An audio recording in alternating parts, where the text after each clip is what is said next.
Hi, this is Dallas Mount. I'm with the University of Wyoming Extension Service, and I want to take a moment to visit with you about management options for livestock producers during this year of drought.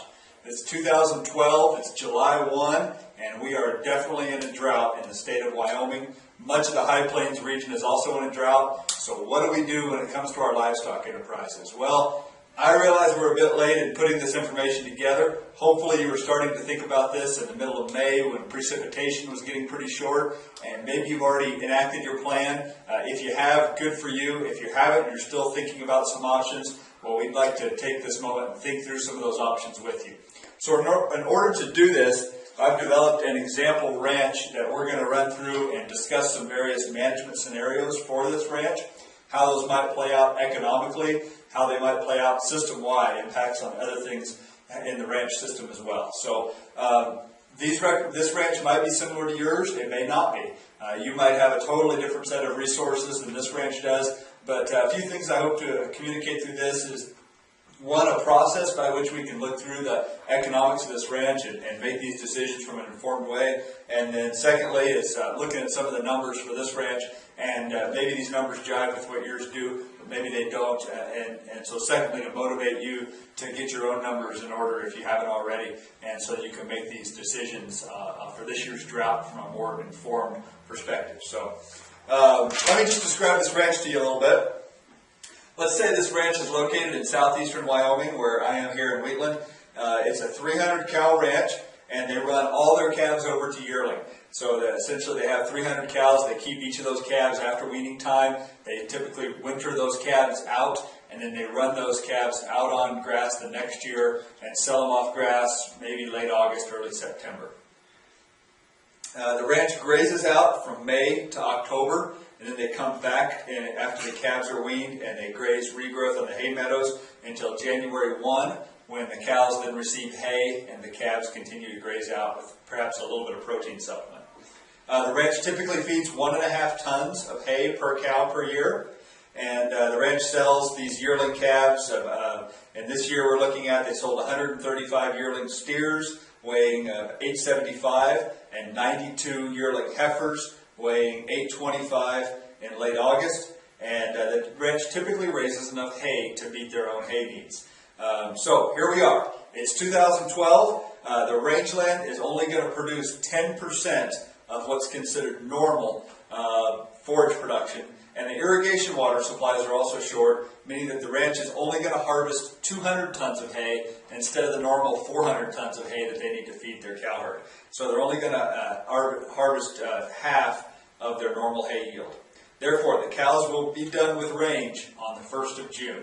I developed this scenario for a middle of May type of drought meeting that we did. So we'll just back up in our minds and using this scenario, say that the cows are going to be out of grass the 1st of June if this is the case. So looking at 3 different management options. This rancher decided that he could do one of 3 things. So again, we're going to talk about drought management here. So option number 1. Sell yearlings, sell 60 pairs, early wean, sell calves. Okay, so there's option number 1. So he's going to go ahead, and again, this is about the middle of May time frame is when this decision was set up for, so it's just coming into our spring grazing season. He's going to go ahead and sell all those yearlings that he overwintered. He's going to sell 60 pairs of his cows, so again, he's got 300 cows. He's going to go ahead in there and take 60 of them, his bottom 60, and send them to town. And he's going to plan to early wean his calves, let's say the 1st of August, and then he's going to sell those calves the 1st of August so that they'll leave the ranch, and he won't plan to carry those to the winter time. So that's option number 1. That's the first one we're going to evaluate. The next option, well, let's just do this. We'll talk the next option when we get there. So how is this option? Well, I guess this is what I would call the more normal type of response for a cow-calf yearling type operation. One nice benefit of a cow-calf yearling operation is you do have the flexibility with those calves to sell those calves off in years when grass gets short. So This rancher, it was the middle of May, he recognized, hey, we didn't get the needed rain during the critical month of April. It's now a couple weeks into May. We still haven't got the needed rain. We know it's going to be a short forage year, so let's go ahead and pull that trigger and sell those yearlings. If we were talking the middle of May in 2012, cattle prices were extremely strong. So selling those yearlings that time of year did not really seem that bad a deal. It was getting a good price for them. Getting in here and start cutting down on his breeding herd. There's probably 60 out of those 300 that he could agree probably need to go to town. So that's not too painful to carve into those. And then we start looking at early weaning and selling those calves. So let's look at this option in its entirety, see how this is going to do for this rancher. Okay, so what we need to do first is evaluate the grass. If we had, in the scenario I read to you, it was the middle of May.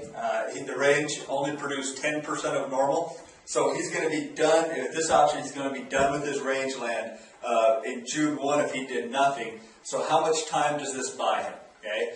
If we went through the numbers and looked at AUMs, animal unit months, and figured it all out, I would suggest it's probably going to get us about 45 days. So this rancher managed to get to July 1st before he's out of rangeland. Now he can come back to his meadows and start grazing his meadows. Perhaps he doesn't even harvest hay. Maybe he just grazes his meadows out. But either way, if this rancher is going to keep all the rest of these cattle, the 240, so he's got 240 pair till August. And then after August, he's got 240 cows and the bulls that go with them. So what kind of hay needs is he going to require? Well, let's put a pencil to that and decide how much hay per cow. In a normal winter, from January 1 to May 1, it takes him 1.5 tons. So he feeds hay at pretty light. Those cows get by out on rangeland for some. But let's say we're going to have to get by from July 1. Now, I realize these pairs are only going to be pairs until August. But that's going to be a pretty heavy load from July to August. He would get by to July 15th, wouldn't he? Okay, I said 45 days, so instead of July 1, July 15th.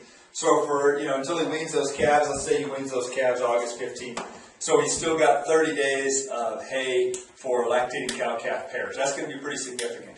We're probably looking in the neighborhood of 30 to 35 pounds per head per day of hay in that scenario. After that weaning date, he can really short that down quite a bit, can't he? Assuming that those cows are going to be dry and they're going to put on some good condition, maybe we can figure 20 pounds from August to January. So let's figure out what that'll be. There we're looking at 2,700. So we need 3,700. Okay? So essentially we need an additional 2 tons of hay per cow to get these cows from the middle of July into January when we normally start feeding hay. So in addition to our home-raised hay that we're counting on, we're going to need 3,700 pounds of hay. Now, the rest of the scenario is we're only going to harvest half the amount of hay. So we're actually going to have to go out on the open market and buy that as well. Let's just count this additional cost because that's what we're seeing as additional cost. So if we're having to buy 2 tons of hay this year, I'm going to suggest we're probably going to have to give $200 a ton delivered. Maybe we can get it bought for $10 or $20 under that. Maybe it's going to cost us $10 or $20 over that to get it delivered to the ranch. So we're looking at right about $400 per cow for these remaining cows in added cost that we're going to be facing to get these cows through the rest of the year. So is this option viable? Yes, it's viable. Is it expensive? Yes, it's expensive. Are there going to be some cash generated by the sales of these livestock? Yes, there'll be some cash flow generated by these, but we're also not going to have those yearlings to sell in the fall like we normally would. We're going to sell them early. Those calves are going to hit the market a little earlier than they typically would, or we won't be carrying those calves over till next year.